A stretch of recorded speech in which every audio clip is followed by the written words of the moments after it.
relationships among various aspects of your mind break up, and you're in a transitional period there. So I show these things all over the place, and that's when the patterning forces become very important. The various forces, procedures that indicate the way your mind should reorganize itself, the new pattern. And the same action, incidentally, can be both a disrupting and patterning force. And if it's successful, you come into an altered state of consciousness. The various aspects of your mind are put together in a different kind of shape.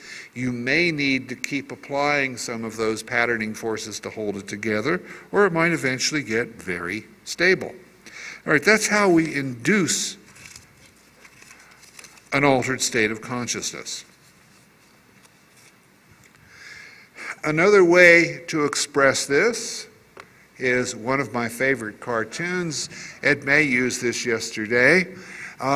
There's your ordinary state over there, there's the altered state over there, and something funny happens, okay? Inducing an altered state of consciousness is not a linear process where you get this and a little more of this and a little more of this and a little more, and now you're in the altered state. Something funny happens that messes up your ability to observe. I once, for instance, gave some of my students a little project when I was studying marijuana intoxication. I said, we don't know anything about what the actual transition is from being straight to being stoned. And I never encourage anybody to do anything illegal, of course, but knowing that, half the students out there were getting stoned all the time anyway, I said, would you take this questionnaire and next time you get stoned, which I never encourage you to do, but if you happen to, could you notice what the process is where you go from you're straight, you've smoked a little, and also what happened?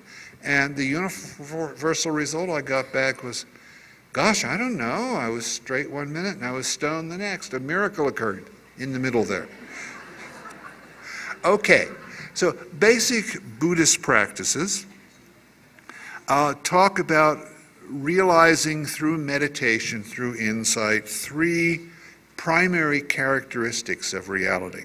One of these is, and I hope there are no Buddhist scholars here, because then I'll be really screwing it up. But, among people who don't know anything about Buddhism, I can pass as knowing a lot about this. One of these characteristics is dukkha, usually translated as things are unsatisfactory. Our experience as it normally is, it just doesn't satisfy in some fashion. Anicca, or impermanence, things keep changing. We can't grab onto anything and hold still with it because reality keeps changing all the time. And the third characteristic, anatta, there's no permanent real self that we can then cling to. Now, realizing these things is recommended for meditation practice. I don't think it's particularly recommended for focusing on your ordinary state of life. If you go around in your ordinary state of life and somebody offers you a business deal and you say, well, things change and I have no real permanent self anyway, you're not going to be very successful in life. But when you're meditating, that's doing different.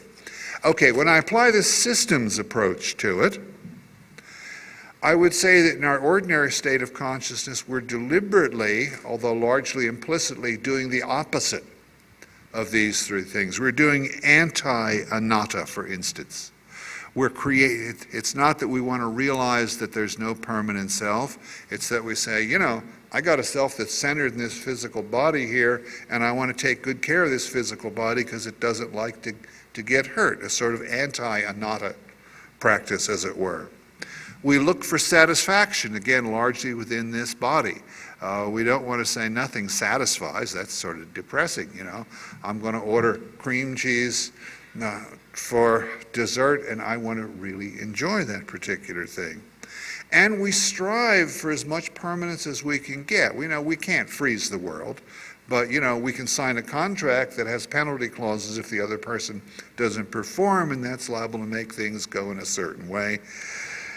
So, working against these Buddhist ideas is fine for ordinary existence, but then Buddhism sees life as full of suffering. Reincarnation means you not only suffer in this life, you come back and suffer again and again and again. There's a real negativity can be seen there. So if you're doing meditation, are you doing it to induce an altered state of consciousness? This is an ongoing conversation I'm going to have with several people who are way, way ahead of me in meditation here. So for instance, if meditation is a kind of microscope to examine the nature of your own mind, and to really examine it, you want to get enlightened and realize this unsatisfactoriness, this impermanence, those real permanent self. Are these ways of destroying the stability of your ordinary state? If in your ordinary state you're constantly sort of implicitly striving to make things permanent, so you focus on impermanence, you're interfering with the stability of your ordinary state. I don't want to get way into this because I'll probably confuse people, but you could then see Buddhist meditation as a way of inducing some altered state that is then referred to as one of the stages of enlightenment. Now, I may be full of it here. This may be an interesting theoretical analysis that doesn't really match the way things work. But one of the ways that science progresses is you come up with theories about how things work and you go out and test them.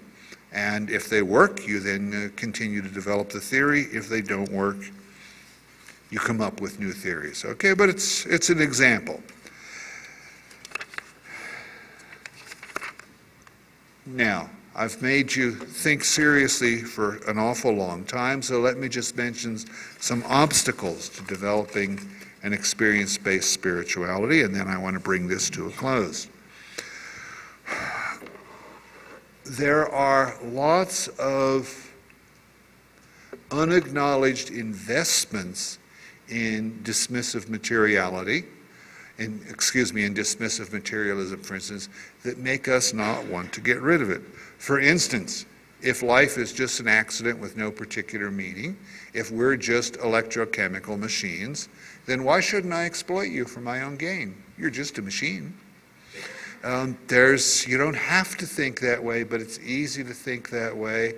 So, I don't want this spiritual stuff where we're all brothers and sisters.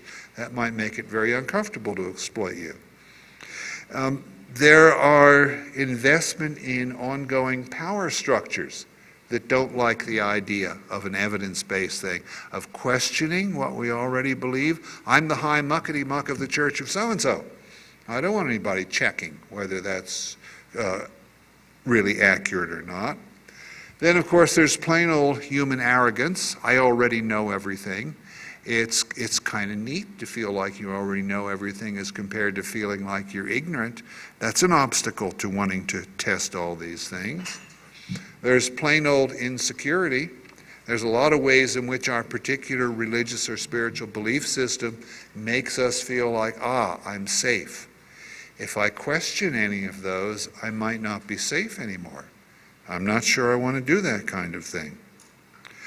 There are lots of what we might call irrational neurotic factors making us hold into things. So, for instance, I don't think Freud was right about everything, but in pointing out how we have transference reactions, we see our parents as like gods when we're little, and now we project that onto the idea of a God in the sky. That's partially true in some cases. We have neurotic investments in particular religious things. So we think we can talk about them rationally and think about them rationally, but in point of fact, there's a heavy emotional investment there. One of the major problems I see in various spiritual paths, for instance, is the operation of transference. The guru becomes the magic daddy or the magic mommy. Remember you were little, you had a hurt, and mommy kissed it and made it well? We project that kind of stuff onto various spiritual teachers, and they're not magic like that. And that seems to make our studentship work very well. Transference brings a lot of energy, but then transferences are not based on reality, and they can flip from these positive transferences to negative transferences, and suddenly this wonderful God figure, that son of a bitch has been exploiting me for years. And you lose everything you learned. We don't understand that very well. That's one of the things we have to learn about to develop a more effective spirituality, and it's an obstacle to developing a more effective spirituality. What else we got? There's a whole kind of anti-science bias in various organized religions. I don't think I have to talk about that. We have a considerable refusal to see the shortcomings of current religions, again going back to if you're invested in them and you have a high position and so forth, you don't want to say, well, these sacred truths were the best theories people could come up with 1,000 years ago, but maybe they don't fit the data anymore. You don't want to think that way. That's heresy. Denier mentalities we see all the time in life. And then also a very interesting and special one, you can have some kind of altered states experience that is really wonderful. Compared to your ordinary state of consciousness, it feels like enlightenment. So now you think you know everything and you set yourself up as a spiritual teacher. But it was just one possible experience among many. You don't know everything. And now you're going to get caught in that feedback loop where your students expect you to know everything. You start to fake it at times and things get a little crazy. Anyway, let me sum this up, okay? Very, very quickly because I've talked too long. I think it's vitally important that we develop an evidence-based spirituality. If we don't, the world is going to be a very bad place.